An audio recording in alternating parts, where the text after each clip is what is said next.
నమో వెంకటేశ్వర. ఈరోజు స్వామివారి దర్శనం చేసుకోవడం జరిగింది. చాలా ఆనందంగా ఉంది. ఈరోజు స్వామివారి ఆలయాన్ని మొత్తం కూడా పరిశుభ్రం చేసి సంవత్సరానికి 5 సార్లు ఈ కార్యక్రమం చేస్తుంది.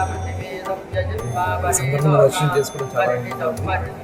స్వామివారి ఆశీర్వచనాలు అందుకోవడానికి మనస్ఫూర్తిగా కోరుకుంటాము.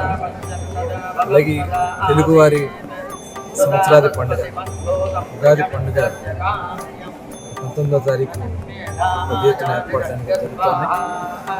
రాష్ట్రంలో ఉన్నటువంటి అన్ని దేవాలయాల్లో కూడా చాలా పవిత్రంగా ఈ ఉగాది కార్యక్రమానికి ముస్తాబోతా ఉన్నాయి. దేవాలయాలను కూడా ముఖ్యంగా ఆంధ్ర రాష్ట్రంలో సనాతన ధర్మాన్ని ఇవాళ ప్రతి ఒక్కరు కూడా భాగస్వాములు అవుతూ ఉన్నారు.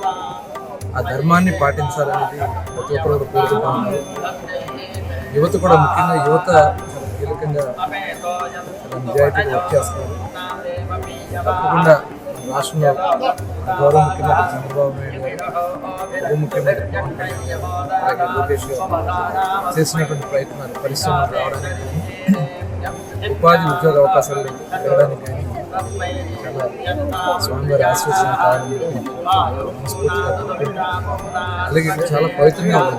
ప్రసాదం కూడా చాలా క్వాలిటీతో కూడుకున్నటువంటి ప్రసాదాన్ని ఇవాళ మళ్ళీ దొరకడం చాలా ఆనందంగా ఉంది. గతంలో కూడా మేము ప్రపోర్షన్ ఉన్నప్పుడు వచ్చినప్పుడు చాలా బాధపడేవాళ్ళం. ఆ లడ్డు పట్టుకుంటే పౌడర్ అయిపోవడం, స్మెల్ కూడా వేరుగా ఉంది. కానీ ఇవాళ చాలా క్వాలిటీగా ఉంది. స్వామి అందరికీ ఉండాలి.